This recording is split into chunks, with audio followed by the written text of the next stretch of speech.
ચાલો નમસ્કાર વિદ્યાર્થી મિત્રો, હવે આપણે જોઈ લઈએ transformer couple class A power amplifier. એની અંદર મેક્સિમમ એફિશિયન્સી જોવાની છે, બરોબર? તો અહીંયા પણ સેમ ટુ સેમ પેલા લખાણ જે છે કેવી રીતે લખવું, તો પેલા આકૃતિ આપણે આની જોઈએ કે આ જે છે આપણી પાસે ટ્રાન્ઝિસ્ટર, જો આ એનપીએન ટ્રાન્ઝિસ્ટર ટ્રાન્સફોર્મર કપલ છે એટલે આઉટપુટ ને કેની હારે કનેક્ટ કરવાનું, તો કે ટ્રાન્સફોર્મર આવે.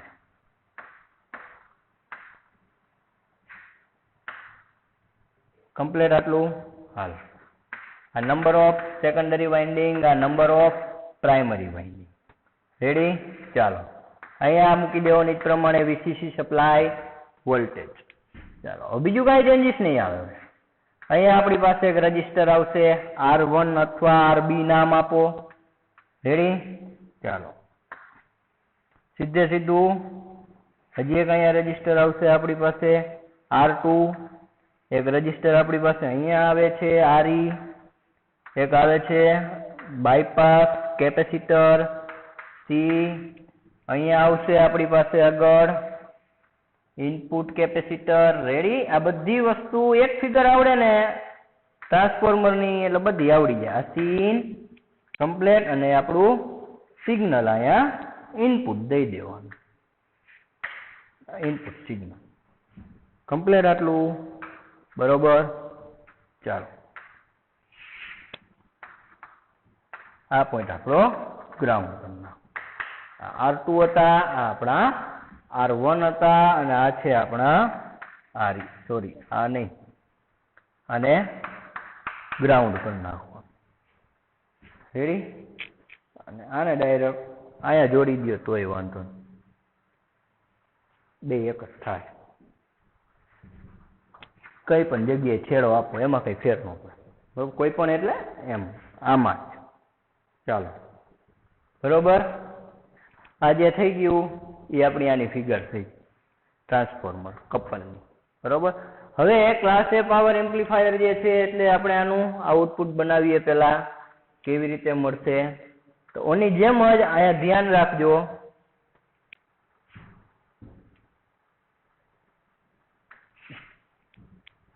આ આપણી લોડ લાઈન એસી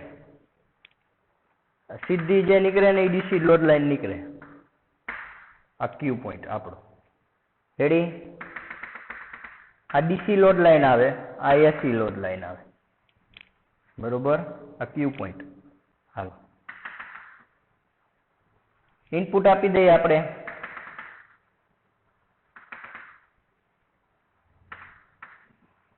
આ આપણું ઇનપુટ સિગ્નલ, બરોબર? અહીંયા મળશે આપણને આઉટપુટ સિગ્નલ. આ થયું આપણું આઉટપુટ, બરોબર? હવે અહીંયા ધ્યાન આટલું રાખવાનું, અહીંયા જે મળશે આપણને વીસીસી સેન્ટરમાં મળશે. અહીંયા છે ને VCC/2 મળ્યા હતા આગળ સિરીઝ ફીડમાં, અને અહીંયા મળશે VCC ના ડબલ, એટલે આ થયા 2 VCC.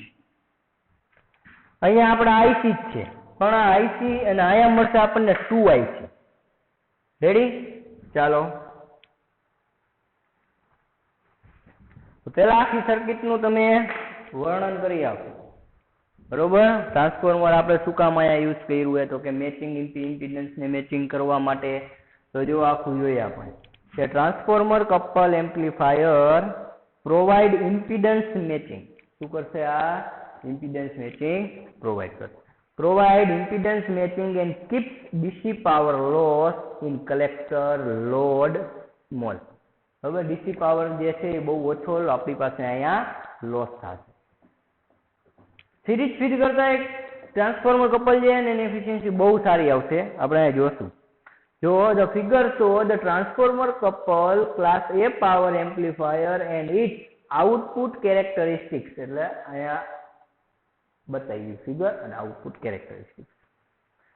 આગળ જોઈએ આની અંદર zero signal condition the effective resistance in the collector circuit is that of the primary winding of the transformer. એટલે zero signal condition હોય તો પણ આને કેની હારે કનેક્ટિંગ કરેલું છે, આપણે પ્રાઇમરી વાઇન્ડિંગ હારે કલેક્ટરને કરંટ કનેક્ટ કરેલું છે, બરોબર, બાકી કાંઈ છે નહીં.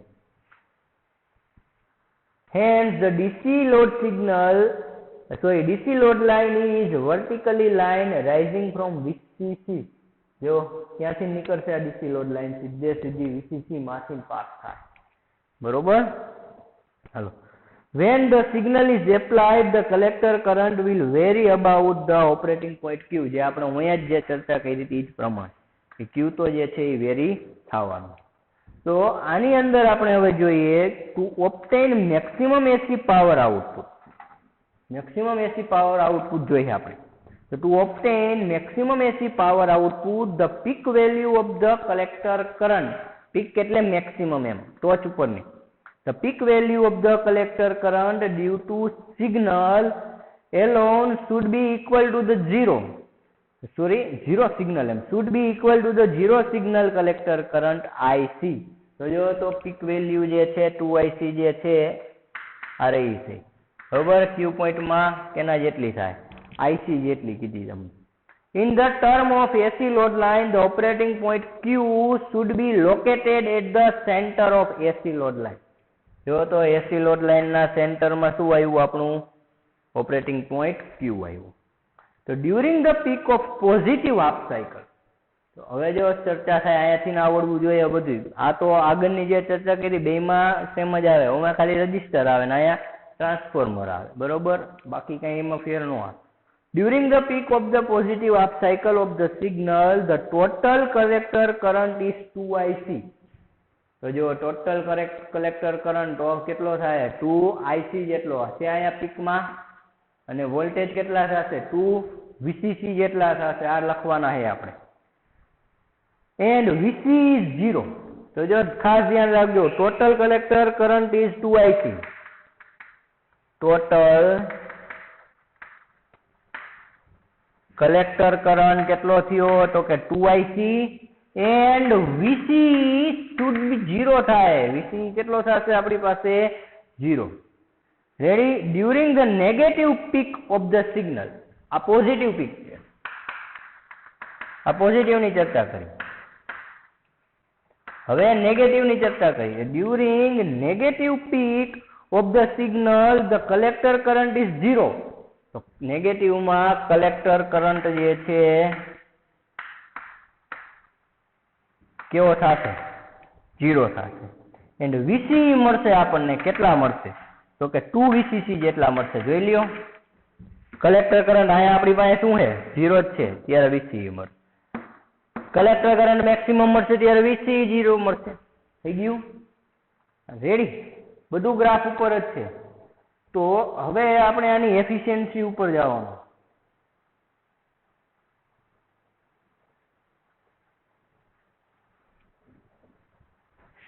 આ ખુશી નાખો. તો ઓની જેમ જ આપણે પહેલા લેવાનું પીક ટુ પીક એસી માટે, પછી ડીસી માટે, બેયનું ડિવાઇડેશન કરવાનું, બરોબર, એટલે આપણને એફિશિયન્સી. તો પહેલા આપણે લે peak to peak collector emitter voltage. Peak to peak collector emitter voltage. Peak to peak collector emitter voltage એટલે વીસી જે છે આ પીક ટુ પીક છે આપણી પાસે. કેટલા છે જો તો મેક્સિમમ? તો કે 2VC. રેડી? ચાલો પછી જોઈએ આપણે peak to peak collector current.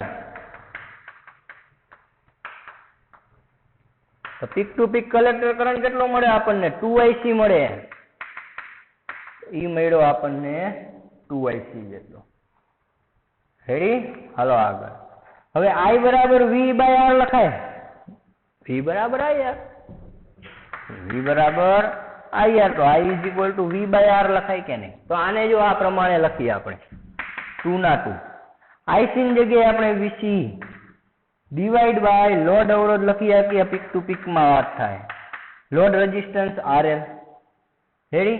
તો VC જે છે આપણી પાસે શું? VC.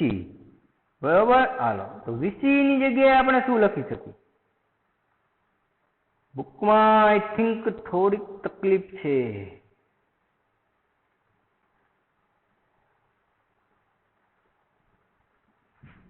કરીએ કાંઈક હાલો.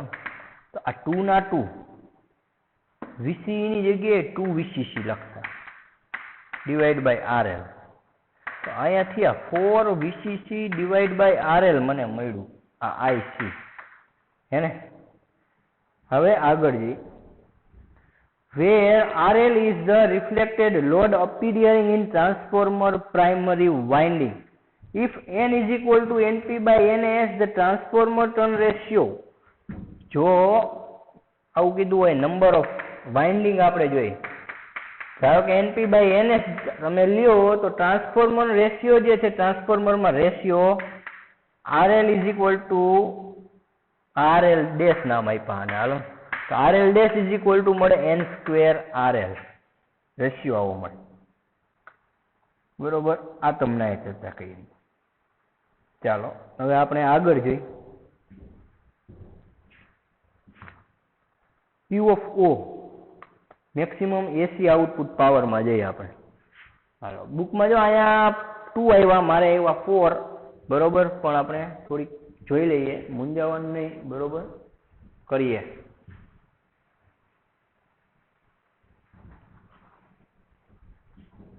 તો આની અંદર આપણે પાવરમાં જઈએ, maximum output power.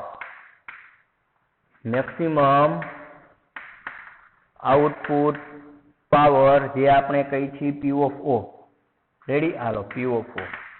P of O is equal to આપણી પાસે ઇક્વેશન જે છે મૂકી દઈએ, VC peak to peak into IC peak to peak divide by કરીએ 8 આપણે. તો VC જે આપણને મળે એ મળ્યા આપણને 2 VCC જેટલા. કેટલા મળ્યા?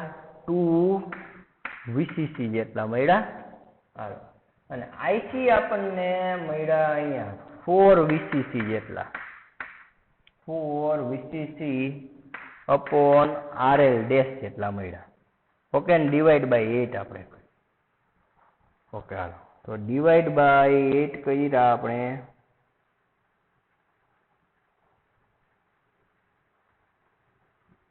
અહીંયા આપણને મળે છે VCC સ્ક્વેર મળે યાર. હે ઓકે, એને IC ના સાઈડમાં જ લીધા ખાલી, એને VCC ઉપર નથી આવ્યા એ લોકો અહીંયા સુધી દીધું. તો VCC આને આમ લખીએ તોય થાય ને, આ 2 VCC અને આ 2 IC આવે તો 2 દૂન 4, 4 ને ડિવાઈડ બાય 8 એટલે નીચે આવશે આવું 1/2 VCC IC. રેડી, હાલો આ લોડ અવરો થઈને તમને આવું આપેલું છે 1/2 VCC ઇન્ટુ IC. રેડી, હાલો તો હવે આગળ જઈએ આમાં. તો હવે જો VCC ઇઝ ઇક્વલ ટુ શું મૂકેલું એ તમને બરોબર. V ઇઝ ઇક્વલ ટુ તમે IR મૂકી શકો કે નહીં, તો અહીંયા જ પ્રમાણે આવેલા છે. તો P of O is equal two 1/2. Ready, hello IC square થઈ જશે ને, V is equal two IR મૂકવું એટલે IC સ્ક્વેર અને R એટલે RL ડેશ. રેડી, ખબર પડી ને, ડાયરેક્ટ મૂકી દીધું V is equal two IR. આ એટલે એક IC તો હે ને બીજો, બેનો સ્ક્વેર થઈ. બરોબર, હાલો આ આપણને મળ્યું મેક્સિમમ આઉટપુટ પાવર કેનો? એસી માં. હો, એસી માં. હવે લઈએ આપણે ડીસી માં.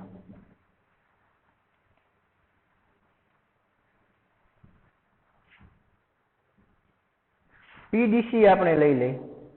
તો પીડીસી જે આપણને મળશે મેક્સિમમ પાવર કેમાં? આઉટપુટ જે લઈએ આપણે ડીસી મોટે ડાયરેક્ટ લઈ લઈએ પીડીસી. બુકમાં તમને ડાયરેક્ટ જ આપ્યું. કેટલો થશે? P બરાબર I સ્ક્વેર R. તો અહીંયાથી I square RL dash. Ready, તો હાલો આપણે જોઈએ એફિશિયન્સી ઈટા. તો એફિશિયન્સીમાં આપણે શું કરશું? આ બેનું ડિવાઇડેશન લઈ લે. તો P of O upon P of DC into 100 જ કરી નાખી ડાયરેક્ટ પર્સન્ટેજ. તો જો બેમાં IC ઉડી ગયા, RL એ ઉડી ગયા, એટલે અહીંયા વધ્યું 1/2 ખાલી વધ્યા.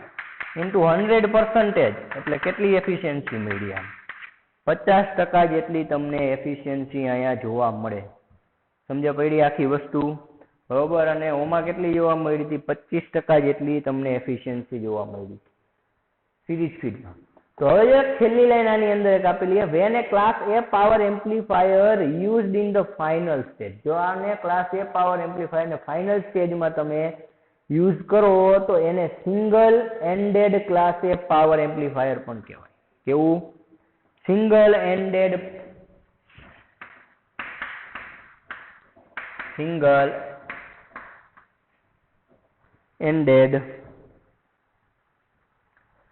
Class A power amplifier.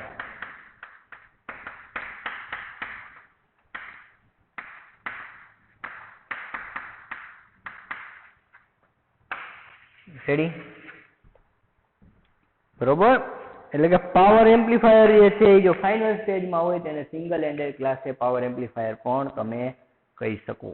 આ બેનો ડિફરન્સ જે છે એ આ પ્રમાણેનો થશે. આમાં 25%, આમાં 50%. આ બેમાંથી કોઈ પણ એક પૂછાવાની સંભાવના ખરી. બરોબર. એટલે આપણે કરવાનું થશે. હજી એક આપણી પાસે આવશે એમ્પ્લીફાયર, હવે પુશ-પુલ એમ્પ્લીફાયર આવશે. બરોબર. અને એક એમ્પ્લીફાયર આવશે કોમ્પ્લિમેન્ટરી સિમેટ્રી એમ્પ્લીફાયર. એ બે આપણે હવે જોવાના બાકી રહેશે. હવે આ બે જે છે આપણી પાસે, બરોબર, પાવર એમ્પ્લીફાયર આપણે જોઈએ ને, ક્લાસ એ, ક્લાસ બી, ક્લાસ સી. બરોબર. પાવર એમ્પ્લીફાયર આગળ જોયેલા જો, ક્લાસ એ ક્યાં ગયા? ક્લાસ એ, ક્લાસ બી, બરોબર, ક્લાસ સી. આ ત્રણેયનું આપણે છે ને કમ્પેરિઝન એક બાકી છે, એ આપણે આમાં જોઈ લઈ જરીક. બરોબર.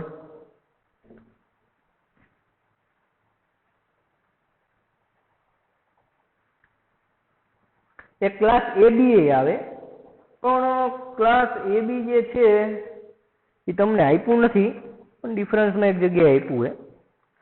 બરોબર. તો અત્યારે હું તમને ખાલી ડિફરન્સની ચર્ચા કરી દઉં, પછી ક્વેશ્ચન જે રહ્યો ને નેક્સ્ટમાં લખાવીશ. બરોબર. તો જો ક્લાસ એ, ક્લાસ બી, ક્લાસ સી જે એમાં કલેક્ટર કરંટ એક આપણે કમ્પેરિઝન કરશું બધા એમાં શેની? કલેક્ટર કરંટની. અને ક્લાસ એ બી આપણે લઈ જ લઈશું. બરોબર. એટલે એ આપણે માથાકૂટ નહીં કહે, આવશે તો નહીં કે ક્વેશ્ચનમાં ન થવું. પછી કલેક્ટર કરંટ વેવફોર્મની ચર્ચા કરવાની, જે આપણને ખબર જ છે ક્લાસ એમાં, ક્લાસ બીમાં, ક્લાસ સીમાં કેવી રીતે મળે. ક્લાસ એમાં ફૂલ હાફ સાયકલમાં મળે, ક્લાસ બીમાં અડધામાં મળે, ક્લાસ સીમાં અડધાના કરતા હાવ ઓછામાં મળે. બરોબર. ક્લાસ એ બીમાં શું મળે ખબર? વિચારો, એ અને બી ને ભેગા કરો શું થાય? એમાં આખી મળે, બીમાં શું થાય? અડધી મળે, અડધી કાઢી નાખવાની. એટલે આખું જે રહ્યું ને, આખું વેવ ફોર્મ હોય ને એમાં 25% કાઢી નાખવાની, 75% રાખવાની. એવું ક્લાસ એ બી માં આવશે. પછી આપણે જોશું હજી conduction angle of the collector કરંટમાં. જો મેં તમને કીધું તો એંગલ બદલાય. ક્લાસ એમાં 360 ડિગ્રી રોટેટ થાય, ક્લાસ બી માં 180 ડિગ્રી રોટેટ થાય, ક્લાસ સી માં લેસ ધેન 180 ડિગ્રી રોટેટ થાય, અને ક્લાસ એ બી આપણે લઈશું ને એમાં 180 થી 360 માં રોટેટ થાય. એ આપણે જોશું. પછી પોઝિશન ઓફ ક્યુ પોઈન્ટ જે છે, તો ક્યુ પોઈન્ટ ક્લાસ એમાં તો જો સેન્ટરમાં જ આવે. ક્લાસ બી માં કઈ જગ્યાએ આવતું હતું? એક્સ અક્ષિસ ઉપર આવતું હતું. અને ક્લાસ સી માં ક્યાં આવે? એક્સ અક્ષિસ કરતા નીચે આવે હાવ. બરોબર. એક આપણે એ ચર્ચા કરશું, જોશું. પછી ડિસ્ટોર્શન જોઈશું આઉટપુટ વોલ્ટેજમાં. તો ક્લાસ એ માં કઈ ડિસ્ટોર્શન નહોતું થતું, ક્લાસ બી માં ક્લાસ એ કરતા વધારે ડિસ્ટોર્શન થાય, અને ક્લાસ સી માં બી કરતા વધારે ડિસ્ટોર્શન થાય. અને એફિશિયન્સી જોવાની, તો ક્લાસ એ ની એફિશિયન્સી 25 થી 65% મળે, ક્લાસ બી ની એફિશિયન્સી વધારે મળશે તમને. બરોબર. 78.5% જેટલી, અને ક્લાસ સી ની 95% જેટલી એફિશિયન્સી મળે. પછી પાવર ડિસિપિએશન જોવાનું, તો પાવર ડિસિપિએશન ક્લાસ એમાં સૌથી વધારે હોય, ક્લાસ બી માં જે હોય મીડિયમ અથવા લો કહી આપો, અને ક્લાસ સી માં હાવ લો હોય. બરોબર. ક્લાસ એ બી માં વચગાળામાં હોય, તમે એમ કહી શકો મોડરેટ. એટલે આ કમ્પેરિઝન જે છે ને એ આપણે નેક્સ્ટ વિડીયોમાં જોશું. બરોબર. અત્યારે આ વિડીયો જે છે ને અહીંયા આપણે સ્ટોપ રાખી. બરોબર. 15-20 મિનિટ જેવા વિડીયો બનાવી, બહુ મોટા નથી બનાવતો, નહીં તો વળી તમે વાંચો નહીં, જોવો નહીં, એટલે ટોપિકે વિડીયો બનાવતો જવું. બરોબર. નેક્સ્ટ આપણે બીજા વિડીયોમાં